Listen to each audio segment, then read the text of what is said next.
everybody. Welcome back to another episode of Beats and Vows right here on Beat District Radio and YouTube under DJ Phat Mack. So, as you can see, I'm not in the studio today because you know why?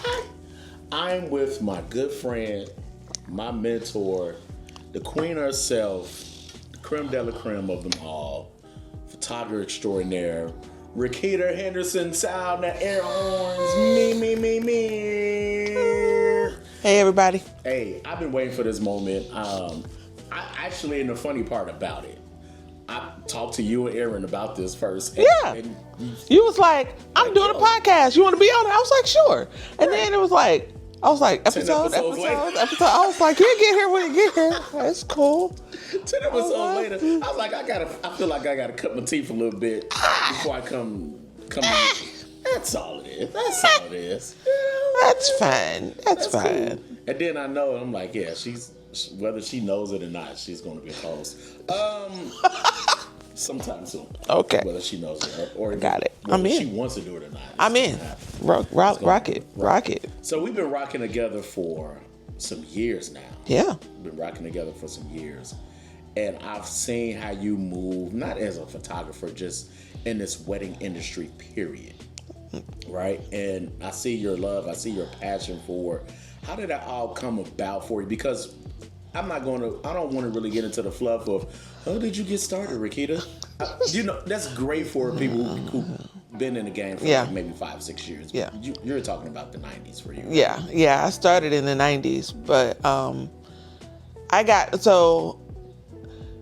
I feel like there's a difference between being a person who's a wedding vendor and somebody who's in the industry. Okay. And I didn't get into the industry until probably, because I started with this being my intention to be my full-time job in 2007, 2008. Okay. And in 2008 is when I was like, okay, I had a 40-hour-a-week job and I was doing 40 hours of photography, in 2008. I had a studio. I was there, from when I got out. I would leave my job and go there and be there 3 nights a week and all weekend. I was just putting in hours trying to build a business. And I learned very quickly that in the wedding industry, it's so much easier not to go alone. And so I learned that early, and it wasn't photographers, ironically, that taught me that, because photographers wouldn't give me the time of day. In 2008, they was not trying to hear that community of a competition. That was a pipe dream. Really? That was not a thing. Wow. And then it was I'm going to say 2012, 2014, 2015, I started doing events and making friends with florists. Okay. And with planners and with bakers and the other people who do weddings. Yes. And then when I had a reputation amongst them, photographers started paying me attention. Right. It was absolutely backwards. Backwards. It was not I became a person that people cared about in my industry until people in the industry cared. For weddings had to care before wedding photographers cared. No, that makes 100% sense. I mean, low-key, same story. Right. Of course, I knew the DJs. Yeah, I knew everybody. That was the in a sense, the club DJs, bar DJs, but nobody in the wedding industry until I started getting around you and Aaron and, then get introduced to everybody in the wedding industry as far as DJs go. So, it's crazy. Yeah, but I'm also the kind of person, I see the absolute must-have value in wedding shows. Yeah. And that was a great way for me to get in with other vendors. There's a very small percentage of wedding photographers who see the value in wedding shows. Okay. And so those couple of photographers became the first people who I was we were hey, what you doing? Let's get together for coffee. It started being the first photographer who ever went to coffee with me was a lady named Stephanie Zettel. And she was for me, she was like Mount Rushmore. It's like she was killing it. Now, locally. Okay, locally. I was about to ask what she's local. Oh, she was local, and she was locally. She was just so good. Pictures so clear, so like well framed. She was just very, very strong technically as a photographer. And I was like, I was very good at the emotion side. I wasn't very good at the technical side, and so I was trying to learn. And so I was like, I just want to pick your brain and talk. And she was the first person who sat down with me and was like, I'll give you some feedback, and she was like, literally, like we're still friends to this day. That's awesome. But it took a lot for me to get, like moved into an industry voice that was respected. And ironically, going to conferences and doing educational spaces and talking to people outside of St. Louis also really helped with that. Like, there were some photographers who like found me and was like, you need to come with me and go with me to do this. And you need to meet these people. And like, still to the, like, I asked them all the time, I don't know what you saw. And they was like, I still see it, you stupid. And I'm like, thanks. So like, that was kind of how I built my space and how I've built my voice. I cut my teeth. Like, that's what I was going to say. So you think in order for that community to happen for you personally, it was just like, we want to see what you can do first. Oh, absolutely. But I feel like that's the way it goes and the way it should go. I don't think there's anything wrong with that. Like, so many people want to be able to walk into a space, know nothing, and not have to do anything to get to the next step. No, bust your ass. Figure out what, like, become the best. Like, that's all I ever expect from anybody. Yeah. Ever. Like, and it's not about money. It's not about prestige. Show me your best. Yeah.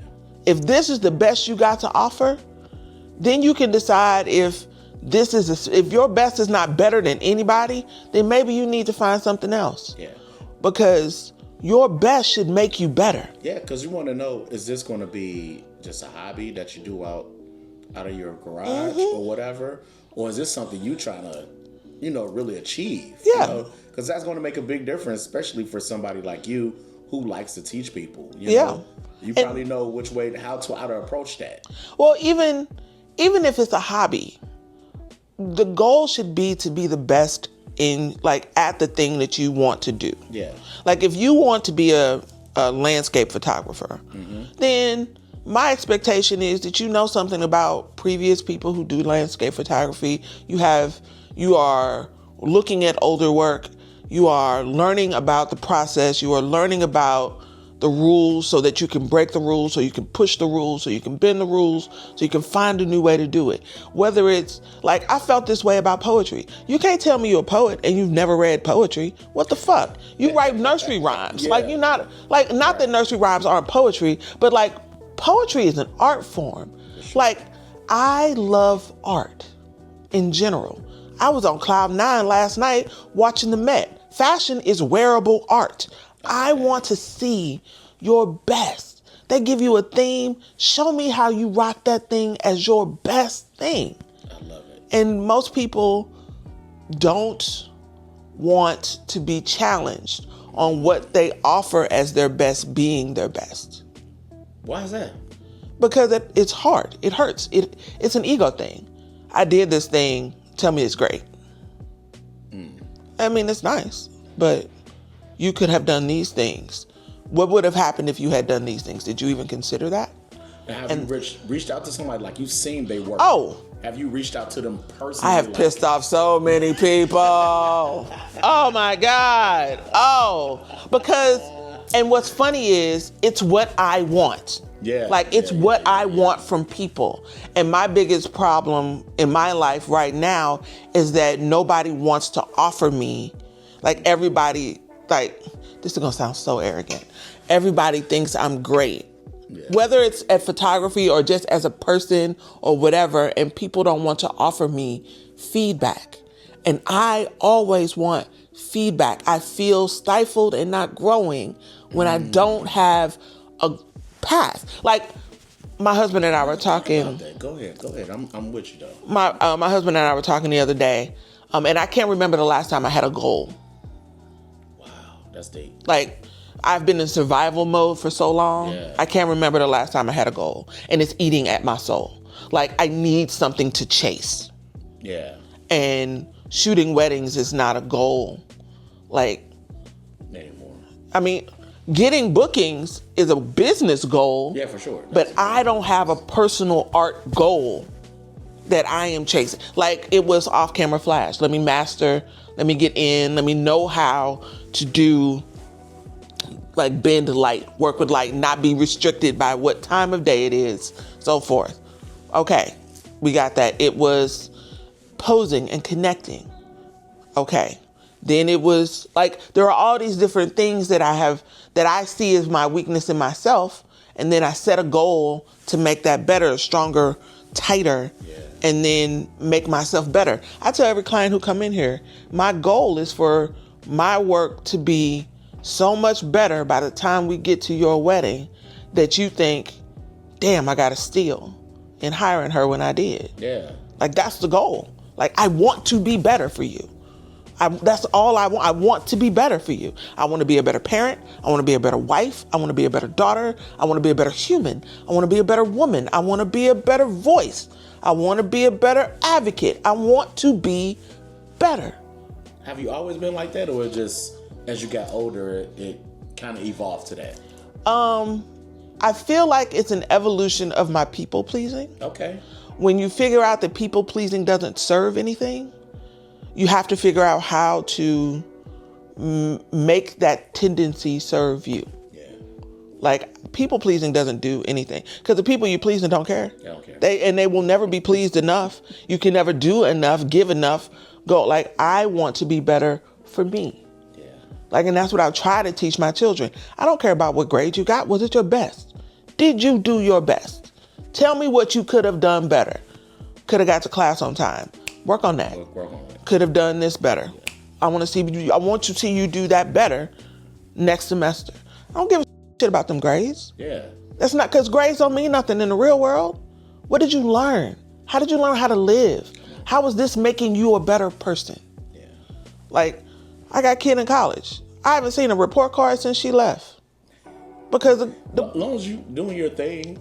You know. Especially in college. Right. You tell me if we wasting the money. Exactly. I feel the same way, especially. I'm low key. It's not my goals. Low key, I'm feeling like that even in high school. Once you get to like the junior, senior year. Wait a minute. This is only freshman year for me? For real. Hands off. Because you know. This is your life. What you want to do. Is your goal just to finish high school? What's the goal, baby? What's the goal? At this point in time, you got to figure it out. You got to do it. It ain't me. I'm not living this life. Yeah. And like, I'm your mama. I'm always going to love you. You're going to always have a place here. But do you want to live with your mama forever? Oh, man, because I don't want you to live with me. I mean, I love my kids. Like, so dads are not supposed to want their babies in the house. No. My husband be like, don't tell them little heifers this. No. Me, I'm like, they can come back. Come on home. No. And he like, no. Walk around naked. Look here. He trying to walk around naked. You and my husband are the same. Y'all we just want to walk in the door. Take off your pants. His pants would be at the floor before he got. So when you walk in my house, there's a hallway that passes his desk, and his pants would be off before he get to his desk. Bro, was it a cartoon or a TV show where the dad would come home and he would just start taking off his pants? I don't know, but I can't tell you. Taking off his pants. That's Jerry all day. Like, them pants hit the floor, dog. That's hilarious. And so, like, I want them to come home. I'm like, I feel like I am a better talking kid parent. Like the part where people normally lose interest in children is where I think I excel. Okay. Like, people like kids when they little. Like, I like them when they are old enough. I want to have a conversation. I want to be able to engage. And I want to challenge you. I want to tell you. No, because of the infant situation. I think And the infant situation. The infant, I don't like them. You can't do nothing for yourself. Yeah. Nothing. No. Right. And so I like this stage where we can talk. No, for real. And I want to be able to like challenge you and push you and help you figure out who you are. Low key, that involves with people. That's the same way. That's the same way. It's the way I move this way. If somebody just started off DJing, somebody just started off with photography, wedding planning, whatever, it was like, so I got to do all this all over again. Wait, their first 3 years, I'd be like, call me. Wait a minute, call me in 3 years. Yeah, for sure. You started 6 months ago. Call me in 3 years when your people are no longer orange and blue. Yeah. Like when your editing is consistent, like call me at that point. Right. Like that first, like in 3 years, you might not even like it no more. You put all that work for nothing, which happens a lot to me. Have you ever? Well, with you, it's solo dolo. It's not like you have a.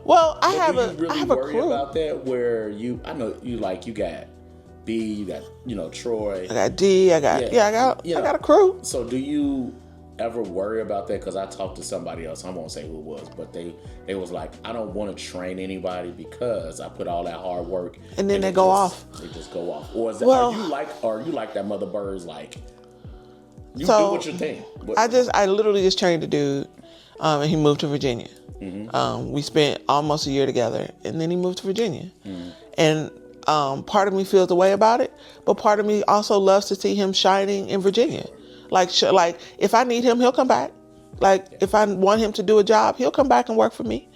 But I feel like as artists, how could you want someone to stay like stagnant or confined to what you do? For sure. Like if I wanted to hire somebody, like that's the difference between hiring somebody and mentoring somebody. Okay. If I want to hire someone, I would not hire them for the art part. I would hire them for the mundane work part. Like be the person who handles my emails, who cleans the studio, who sets up for meetings, who like works the workflow, who sends, like does all the things, like sets the paperwork, does the... Okay. If I want somebody who want a job, okay. But if somebody comes to me and asks me to help them learn how to excel in their artwork. Yeah. Like most photographers don't come and say, teach me how to run a business. They say, teach me how to take a picture. For sure. Yeah. You know what I mean? Yeah. Like people who want me to help them with their business were never trying to learn how to work for me. They want to learn how to work for them. For themselves. Like that's an automatic. So this, like anybody who's like, I taught somebody all this stuff and then they left. You had a misconstrued expectation of what you were getting when you taught them. They told you who they were. You just didn't believe them. They told you they were artists. They said, I'm trying to learn. They never said, I want to be an employee for 5 years. Yeah, I know. I don't want to work for you necessarily. That's not what they said. I want to grab on your coattail. They said, I want to learn for a while. Yeah. And then, but what the funny part is, everybody jumps too soon. Like people don't understand. They think they know, and they jump, and a lot of times they jump in a way that burns that bridge, and then they out there floundering, and can't figure out why it's not working for them the way it worked for them. Because I'm thinking it's one of those things. Once again, you mentoring them as an artist and things like that. Okay, do your thing. I don't have a problem with that. Because I usually want to teach people on the business side of things, right? It's what they need. I want you to learn the business side, probably more than the technical side, to be honest with you. It's the foundation. Or the artistic side of things, right? It's a foundation, right? Yeah. Because I want everybody to be on the same page when it comes to business, right? I don't necessarily, if you know you charging $6,000, right? Let's just put the magic number out there. The $6,000, right? And somebody else is charging $5,000, and you like, gee, what are we doing? That's no different from when we met. You was like, bro, how much you charging? No, you crazy. raise your prices. You see what I'm saying? So the catch there is, so many people are charging out of. I think that the biggest issue that we have when we start talking about pricing is twofold. First, I think too many people are charging out of their class level. Too many people want to cater to the people in their immediate circle. And so they only charge what they think they can afford. When in reality, everything about weddings is a value-based proposition. Everything about weddings. The second problem is, in this day and time, everybody has access to everything. When I started in 1992, and the first 10 weddings that I shot, all of them were at the same type of venue. I'm talking church basements, church gymnasiums, VAs, because all of those people were in the same socioeconomic class and were having the same kind of wedding. And they didn't have access to the next level until they got a raise at work. They got a promotion, and they were running with people who made more money. And when those people went up and they started referring me to their next level of people, that's when my weddings increased. I started doing weddings at the Botanical Gardens and at different venues. But that took time for those people's socioeconomic class to raise, and then for my clients to raise. Yeah. Nowadays, we know everybody's everything that happens to every wedding. When I was a kid, when a celebrity got married, you saw a picture of them as a couple and maybe a picture of them slicing a cake that was 5 tiers tall and in the People magazine, and maybe a picture of them dancing, and that was it. That was it. You was done. Now, you see a highlight reel, a blah, blah, blah, all the flowers, all the things of everybody who ever got married, from the last person who got married at the VA to J-Lo's last 7 weddings. We get all the details. Everything. And nowadays, everybody thinks that everything should be available to them at every budget. And what does that budget look like, though? But it doesn't matter. Chicks doing $20,000 weddings think that they should have the wedding flowers that they saw on Pinterest that they don't realize come from a $100,000 wedding. Don't realize. They don't realize that. And then they go talk to a florist, and a florist gives them an honest, real quote, and they in the Facebook groups, I don't understand why flowers cost this much. They're flowers. Why they cost so much? I'm like, because they're flowers. And it's a value question. Yeah. I tell all my clients, what I want you to do is write a list of every section that is on that not timeline to-do list that I know you got. Print it out. Take every section, flowers, favors, DJ, entertainment, write it all down, and then rank them 1 to 20 or whatever it is. Yeah. And the bottom 5, tell your mama to do, because you don't care. You don't care. You don't care. Yeah. And remember that you don't care. People get so caught up in the planning and what they think they have to have that they forget you ain't gotta have none of that stuff. You ain't gotta have none of it. You ain't gotta have none of it. Because when it comes down to the party, like you said, have your mama to do it. Have your cousin or somebody who just wants to participate. If they bring it, they bring it. And if they don't, it didn't matter, because you don't care. No monkey at all. You didn't care. Stopping nothing. So many people get so caught up in trying. We are programmed to keep up with the Joneses. But the problem is, the Joneses used to be on your level. Yeah, man. Your Joneses used to be your neighbors. And now your Joneses are the people on Instagram. Which is in Jersey, Carolina. I don't even know these people. Right. I love a Pinterest board, but people use it wrong. And vendors don't explain to clients what Pinterest really is. Yeah. Like Pinterest, like if your Pinterest board is full of weddings that are not in your region, it's useless. Like, you can't show me California sun and be like, I want that. Are we going to do pictures in Palm Springs? Yeah. Are we going to LA? I go. But you can't get that. We ain't doing that here.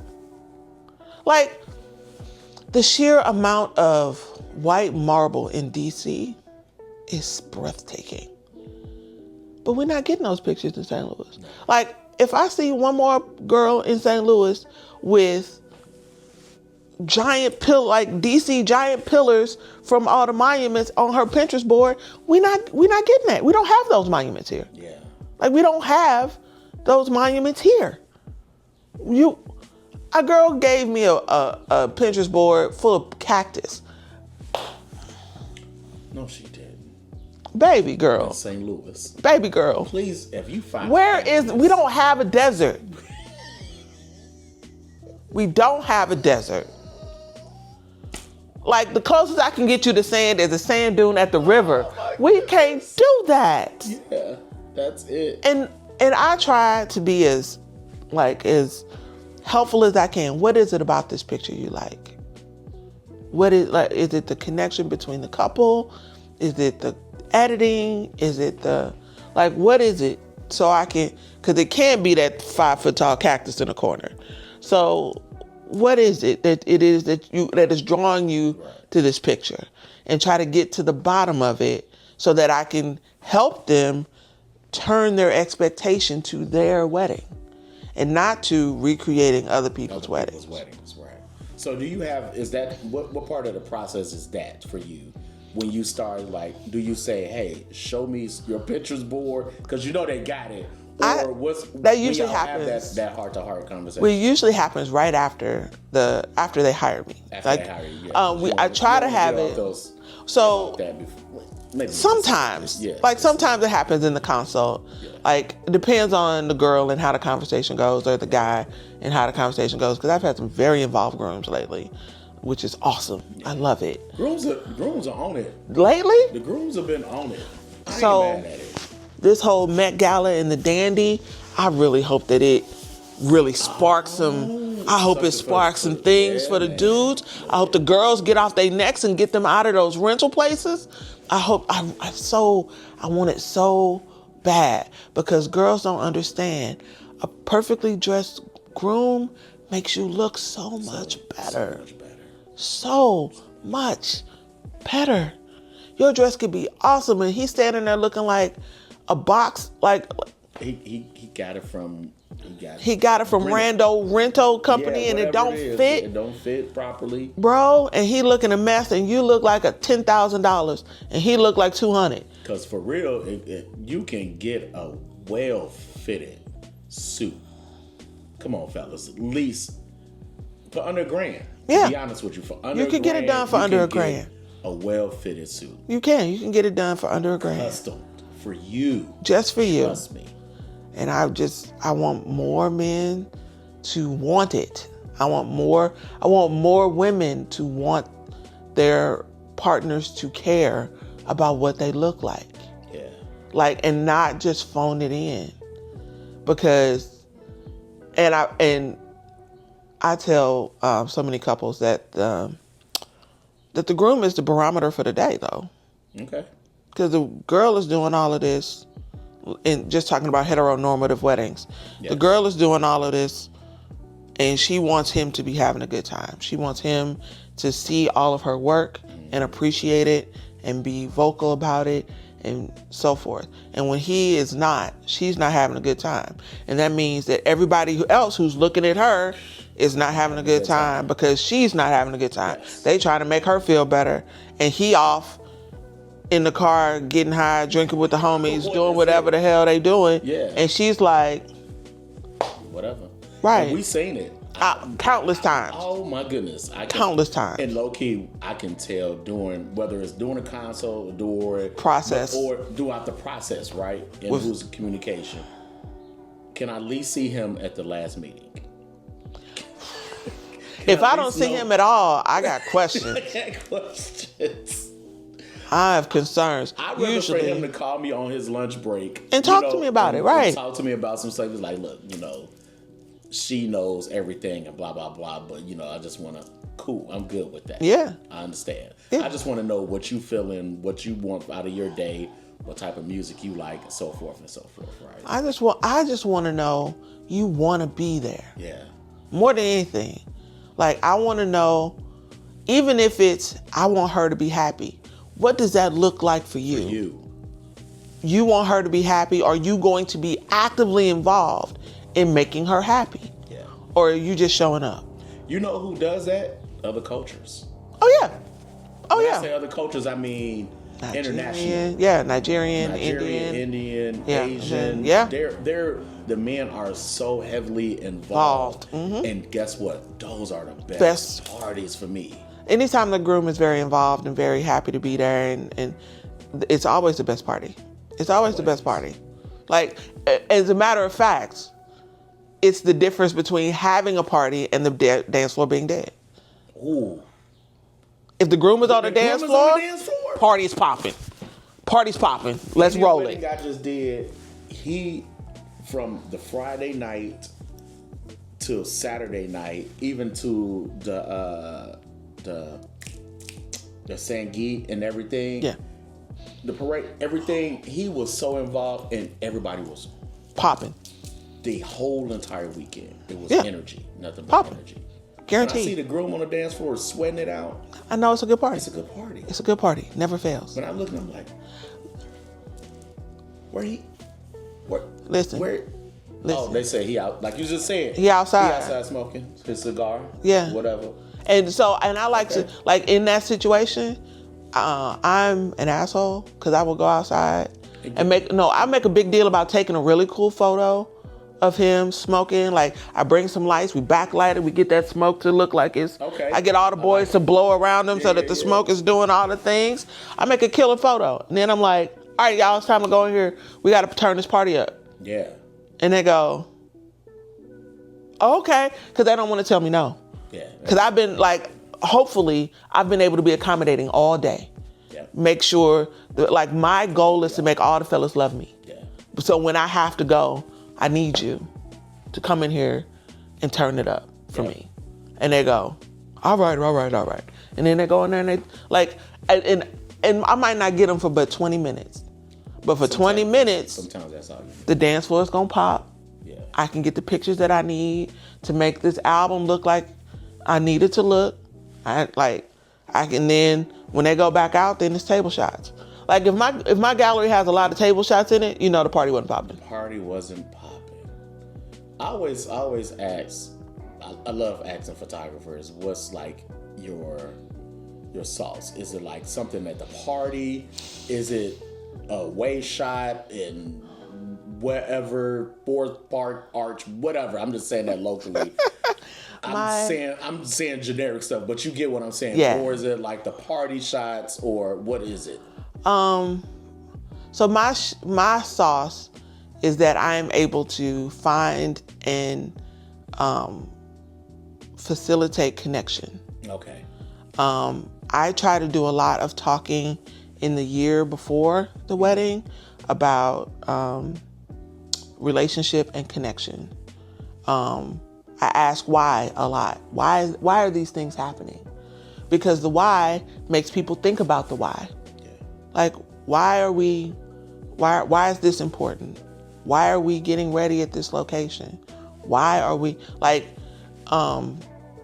it's important. All of the why is important because when we get caught up in the logistics of a thing and there is no why, there is no purpose in the day. Yeah. And so I want there to always be purpose. It gotta be a purpose. Sometimes decisions have to happen because of cost. But when all the decisions happen because of cost, something's going to give. Like, if every decision is made for cost, something is guaranteed that there are things that are not going to go right because there's not enough string to hold things together. There's never enough money. So, right? Right. I don't care what your budget is. There's never, everybody goes over the budget. It's just how far over you gonna go. if money is the concern, then there's always going to be a shortcoming. Yeah. And that goes back to your list too. Yeah. Goes back to your list. Yeah, like what are the things that we can cut off and not have to worry about, and what are the things that we at the bottom? Right. Yeah. Like what are the things that we gotta reach out for and hold on to, no matter the cost? Mm-hmm. What are those things? Like for me, whenever I throw an event, food is a must-have thing. I want you to feel cared for and loved by every bite you take. Yeah. I'm a foodie. That's how food is a love language for me. You know? So like when I cook for you, everybody I know who I cook for, they understand that it's because I love them. And I have literally scrapped the whole meal and been like, we got to do something else because it didn't turn out right and I can't give you something that ain't right. Like I will reschedule that bad boy. It's only happened twice. I hate rainbow trout. Oh my God, rainbow trout. Anyway, so when you, and it's easy for me to like run my business this way because it's the way that I live. Yeah. Like, and I want clients who, like, I've had clients who considered my offerings cheap, hire me because I was the low end bracket on their thing. And it was the worst experience for me. Really? Oh yeah, I've been like, people don't understand. Like I started $4,800 for photography, and there are people who don't think that that's expensive. Like, and they're like, all right, like shrug hard. Okay, works for me. I like her. Pictures are in focus. Cool, fine. And I'm like, really? Because if it's not a reach at all, if you're not reaching a little bit for it, you're just moving through the motions at this point. I don't know that you love it. Yeah.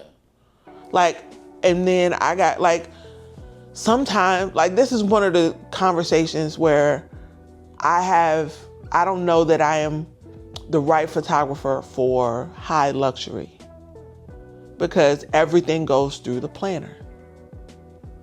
And there's no space for me to connect to the couple. Because the planner is connecting to the couple. I think I came across one planner like that that's like, no, it's going to go through me, right? Yeah. And I felt like I wasn't connected at all, right? Right. So when we say high luxury, as you say, like what is the difference between that before luxury, whatever base that is, and then luxury and high luxury, and why is that when you get to that high luxury, that planner feels like they have to? Because that's what luxury is. Like, let's be honest. That's what luxury is. Okay. Luxury is the ability to not have to care. To not have to be involved. Yeah. I only have to be involved as much as I want to be involved. And most people who are really about luxury don't want to be involved. They got other things to do. Yeah. Like, they just literally want to show up that day. It is a luxury to have a house cleaner. Okay. Right? It's a luxury to have one. And part of the luxury of having a house cleaner is to not have to think about your house being cleaned. To be able to give them the key, do whatever you got to do, and come home and it's done. And if you got to come back and go through the motions with them, point things out, then it's no longer a luxury. Luxury planners do all the things that we want. When it boils down to it, I am an upper middle class photographer. Yeah. I am not a luxury photographer. Yeah. I'm an upper middle class photographer because middle class people don't know how to let go. Exactly. We don't. Don't know how to let go. What you mean? I don't have to ask. No. What you mean? I want to. We don't even know. We don't even know the possibility that we could let it go. Wow. Luxury people, they are focused on a particular thing. And the richer they get, the more narrow-minded the focus becomes. Look at billionaires. Right now, billionaires are focused on space. Space. That's, at this point, Space. nothing else. It's so much more in the country. That's a whole nother story. So much more in the country, but they're focused on space. They're not worried about, they're not even worried about the businesses that they own. Yeah. Bezos ain't thinking about Amazon. He thinking about space. Which is wild and crazy in itself. But his wealth has afforded him the luxury of employing people to worry about this, so I can focus on what I want. And that's all. Like when it really boils down to it, that's what a wedding planner is. She's the luxury of time. Okay, so when people say they want to be in a luxury space, or they think they are in a luxury space, most people are not. Right. Do you really want to be in that luxury space? Because of the conversation we're just having? Some people do. There are a lot of people who don't care to have the conversations that I have with my clients. Mm-hmm. They don't care to ask the questions. They don't need to be connected to create. Okay. I don't want to make you my personal art project. And other photographers do. Other photographers are completely happy turning you into an art project. Right. And it's just 6 in one hand, half a dozen in another. Pictures get taken either way. Yeah. But some people don't need you to have an opinion. As a matter of fact, they would rather you didn't. But like some DJs, I know a DJ who don't ask no questions. None. And if you ask him, make a request, he will tell you no. It is his dance floor. He is doing what he wants to do. Yeah. And people pay him a very nice sum to do so. Yeah. For DJ's sake, let's use Questlove as an example. Right. Questlove get paid $50,000 to DJ, and he's not taking. He ain't taking nary a request. Yeah. Not from the only person who he has ever taken a request from was Barack Obama. That's it. That's wild. And he said he spent 6 months working on the playlist. I remember I seen that. Where he said I worked on it, and then Barack Obama was like, will you play this? And he was like, with my rotation. Yeah. He said, but how do you tell the president with my rotation? He said, so I had to move some things around. But when you hire someone who is focused on their art and their execution, people at the luxury level don't want to handhold. Yeah. They want to trust that you are the expert you said you were, and for you to do it. And to be honest with you, those, not necessarily from my level luxury, but those clients that I've had, they was like, Nick, do your thing. No problems. Yeah. Right? But the ones who have, who want to be detailed and did it, I'm like, because they calling you every other day, they making sure this, making sure that, steady adding, steady taking off. That's fear, though. Steady blah, blah, blah. And those are the ones that's going to be, even on the day of, is micromanaged. But that's fear. Yeah. When it boils down to it, they're afraid to let go because they've invested more than they've ever spent. Mm-hmm. They've invited people who they want to impress. There are so many things that are poking at them that they can't let go and be a guest. Right. That's what you hire a planner for. Point blank period. You hire a planner. I love a wedding with a planner because it changes the questions that I ask. Mm-hmm. Trying to navigate the luxury market taught me that there's a different set of questions. I don't need to ask all of the day of minuscule questions that I generally ask so that I understand how the day is going to go, because I can get all of that from the planner. For the planner, yeah. All I have to ask is relationship questions. Nice. Talk to me about who's going to be there when you get ready. Why did you choose them? What's the goal? Are you eating with them? Or like, tell me about why you chose this person as your best man. Why you chose this person as your maid of honor. Why this is your person. Tell me why you have to have these kids as your flower girl and not the other kids at the wedding. Well, tell me, like, so that I can understand and connect emotionally with things, so I know where to look to find the story.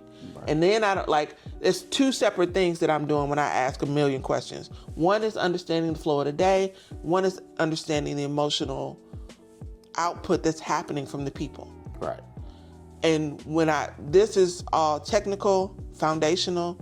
This is fill out. This is the heart of the matter. Right. And that's what like you said earlier, that's what you based. That's my sauce. Yeah. It's the heart of the matter. Because I want to finish and give them a book and so that the book holds the heart of the matter. You told me that you have a special relationship with your dad. Mm-hmm. So I know that I should be asking good questions about how he feels about his daughter getting married. Right. How excited he is to see you in your dress for the first time. It is my job to flip the switches that maybe he was trying to flip off. Yeah. So that I can get a real response. Now, when people feel that way, do you think they are that they forget about the emotions of things? Like, when I'm saying people, I mean couples. They forget about the emotions of things, and that's when they're inviting everybody and their mama who don't really need to be there. They have 10,000 people in a wedding party. You know what I'm saying? Yeah. I feel like they get caught up in the pomp and circumstance and lose a marriage is a thing, and a wedding is a party and how you get there. Mm-hmm. And the heart of the matter is your marriage. And if we can focus a little bit on your marriage and the people who are really going to be there to usher you through your marriage, then the guest list gets smaller. All the things get smaller. Yeah, as it should be. And so it's just a matter of helping people remember the point. I often feel like weddings need a wedding therapist. That's a thing that should be a thing. You know who I spoke to and we talked about on the podcast was Tara Robinson. Oh, yeah? Because that's, in a sense, that's what she does. She's not only just the officiant, but she actually does that, right? Yeah.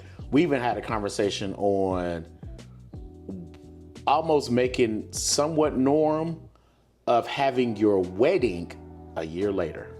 So I love that if you don't tell people.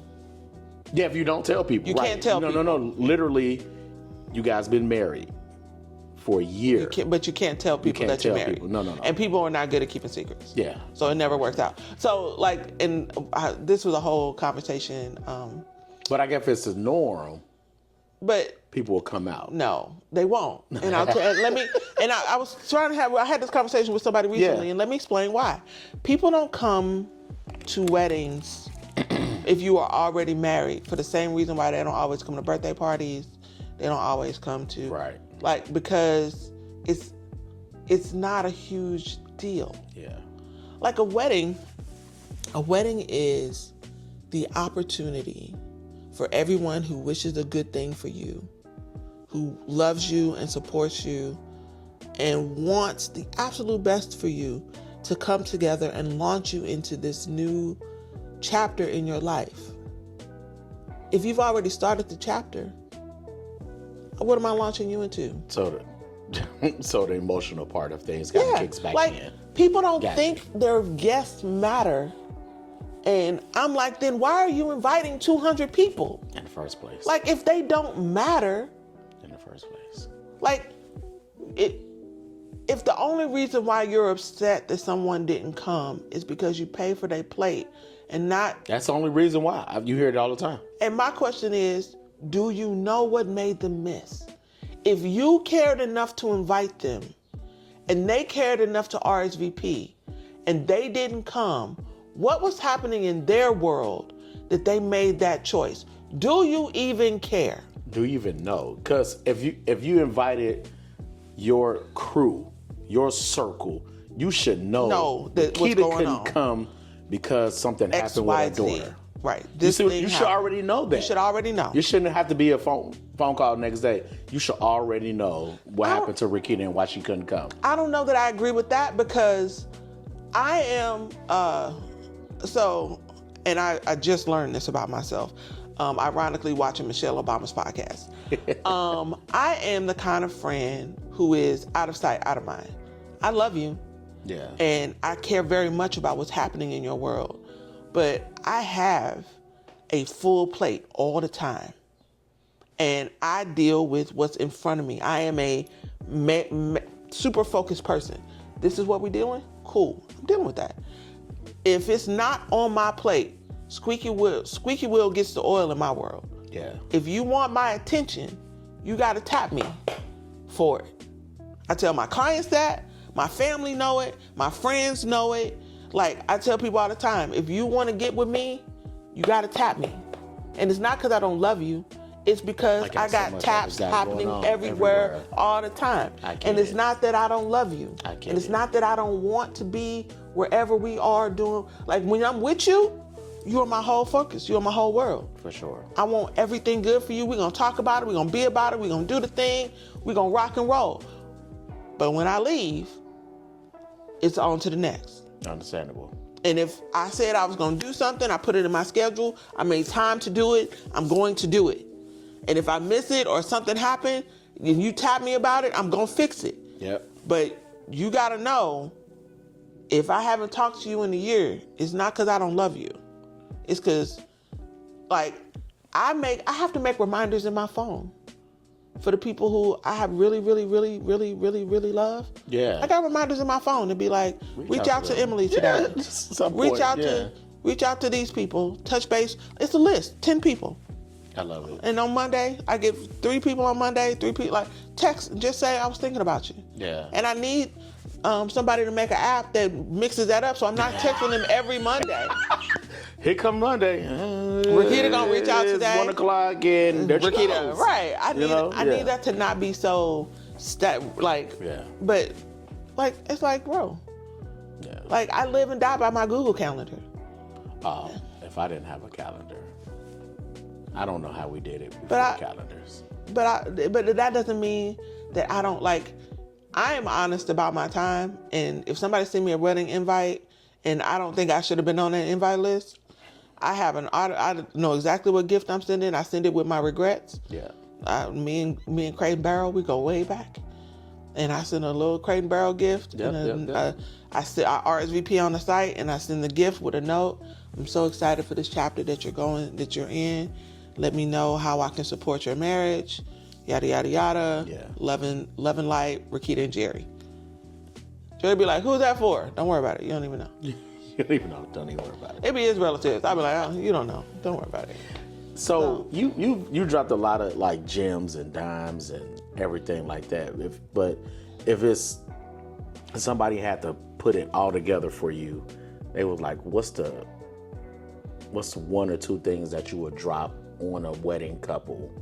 Like, this is what should be going on your wedding day, or even leading up to it. What would you give them? For a couple? For a couple. I would tell them to spend the time to be present, really present on your wedding day, and then to plan it. Get a planner. Definitely get a planner. Like, are we saying a planner, or are we talking about the event planner? So, I love event planners, but this is what I tell I love event planners. They're important. They have a role. Event planner, I'm talking about the venue. The venue. I know. Okay. I know exactly cool. what you mean. Cool. Event planners are wonderful. They have an absolute place, but they are not for my couple. They are for the venue. Mm-hmm. When it all boils down to it, their allegiance lies with the venue. Mm-hmm. They are the one cutting the check. They are the one. And if something goes wrong, they are not going to be the one to fight for your behalf. Mm-hmm. As a matter of fact, they're going to be the one to throw you under the bus because they have to. They have to. I know wonderful people who are event planners. They're awesome. Wonderful human beings. Mm-hmm. But their job requires them to be for the venue. Yeah. You get double booked and the venue double books, and I promise you the couple with a planner is the one who's getting a date. Mm-hmm. Period. Don't matter when the contracts were signed. It don't matter how much you spent, because the venue wants to maintain the relationship with the planner. Yes. The venue is going to give the date to the wedding with a planner. So get a planner. Get a planner. Right. And be about, and be able to be focused on each other and your relationships. Nice. Like, there's so much energy and effort that gets put into the logistics that we get lost about why we need these logistics. Like, I had a wedding recently that the logistics didn't make any sense. And they literally, it was a situation where the cost had been a factor in every decision, so it didn't give them enough time for anything. Like, their choices, because of cost, made the timeline for the day short in every way. Yeah. And it was like, all I wanted for them was enough time to be able to breathe and enjoy the process of getting married instead of checking boxes, because we gotta move because of time. Like, if anything, more than anything, I want you to have time. Make financial decisions that give you time. Yeah. If you don't pick a venue where your start and stop is hard. Goodness. Don't pick a venue where the hard stop is 10 o'clock, hard start is 5 o'clock. That's not enough time. You only can set up 2 hours before. Right. Don't pick give that yourself time and space. Give yourself space to be able to exist. To be able to, like, dudes, don't just show up at the hotel and get ready. Have your fellas meet you out for brunch in the morning. Man, something. Go play basketball together. They don't do that. I don't know if the dudes do that, man. My favorite 3 weddings ever. One set of dudes went to go play basketball. One set of dudes, the guy had, he was refinishing his loft downtown, and it was empty because they had taken all the stuff out. So they put hockey, nets up, and they played street hockey in the dude's living room, dining room. Right. And then they ordered pizza and they hung out and then they got dressed. And that, like, it made for the best, like, energy. Yeah. And the pictures were awesome. Oh. And, like, they just had fun. And then they got dressed together and then they went over there and they did a first look. Like, one of my third one, they all met up at a barbershop and all got haircuts that morning. They started at like 7 a.m. And all the dudes got haircuts the same day. That's dope. Clearly black wedding. White boys don't do this. Right. But white boys, y'all haircuts need a couple days. To settle. Yeah. Unless you going for the black wife look, then get your haircut the same day. Yeah. But if you're not getting that black wife, we need the fresh joints. White boys, if you're not getting that black wife look, don't do this. But like all the bros got together, and like there were like 4 barbers there, and they shaved out. They did everybody's haircut, and they sat around and had barbershop time the whole time. And like the vibe was cool, and it was like it just felt good. Did you go with them?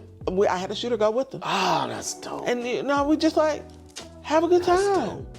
Had a shooter go, rock that out. I decided to get married. I'm doing something like that. You know what I'm saying? Like, I'm doing something like that for sure. And there are barbers that'll do that. Like, I know barbers that'll be like, you getting married and you're like, I mean, it's an investment. You're gonna have to block off their morning. Yeah. But you could do it. Even if everybody like, yo, I got it my own. I'm like, what can we do? And this is just off the top of my head. What can we do to bring your barber to a certain shop? You know what I'm saying? for the not For this even haircut. for this haircut. Yeah. Where we all, I've seen if I people can, like, bring hey, in this barbers. barber got, like, he has enough chairs. We just need this barber in for this haircut. We all go hang out. I've seen fellas bring their barbers to the hotel. Yeah. Like, I know a mobile barber who will gladly do a barber shop. Yeah. You know what I'm saying? But, like, make the time to invest in your people. Yeah, oh, that's Like, we get so caught up in whether or not the couple should be paying for stuff. But the thing that y'all should be paying for is the opportunity to be with these people.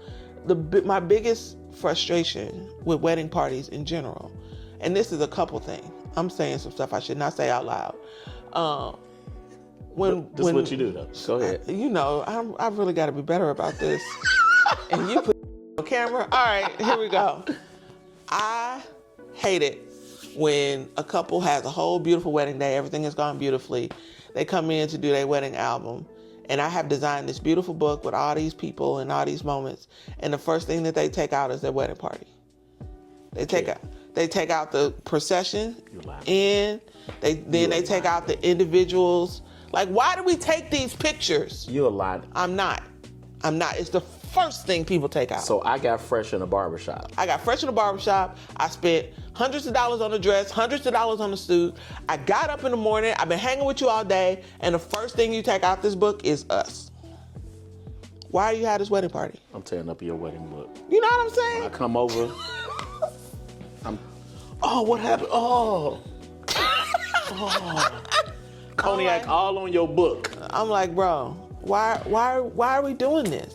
Like, if the point is just a party, then you don't need the wedding party. You don't need the wedding party. Like, if you don't care about, like, if you just need your people to stand up with you, just your ride or die is the only one who need to be there. Yeah. And you ain't got 20 ride or dies. No. Because I guarantee. I can't tell you how many times after the wedding people come in and be like, I haven't talked to them since the wedding. I don't rock with them no more. So, Raquita, look here. This was a beyond dope conversation.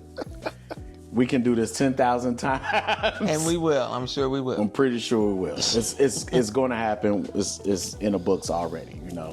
So, but I really appreciate you for being on the show, for me invading your studio. Oh, you're always welcome here. Always welcome here. And all those great things. But so I know you have a heart for this. I know you have a passion for this. And you want to continue helping people. How can they find you? Even if a couple, you know, want to reach out and, you know, maybe pick your brain. Vendors want to reach out to pick your brain. How can people find you? They can find me. I'm Pinxit Photo everywhere. Pinxit. It's Latin for She Created. So Pinxit Photo is She Created Photos. She Created Photos? Mm-hmm. Nice. And then I'm Raquita everywhere as well. I'm an early adopter. So I'm either Raquita or the Raquita on every platform on my personal side. And you are welcome to follow me either way. I always strongly suggest that my couples take a look at my socials before they decide to... That's real. Find the thing. That's real. Like, I'm honest. It's public. Right. So, but everybody's always welcome to reach out. I'm excited to get to know you. That's awesome. Thank you. Always, my baby. Love you, sis. Always. To the next time, between time, everyone. Thank you for tuning in to another Beats and Vows right here on Beat District Radio, YouTube. To the next time, between time. Music is life. Life is music. We out.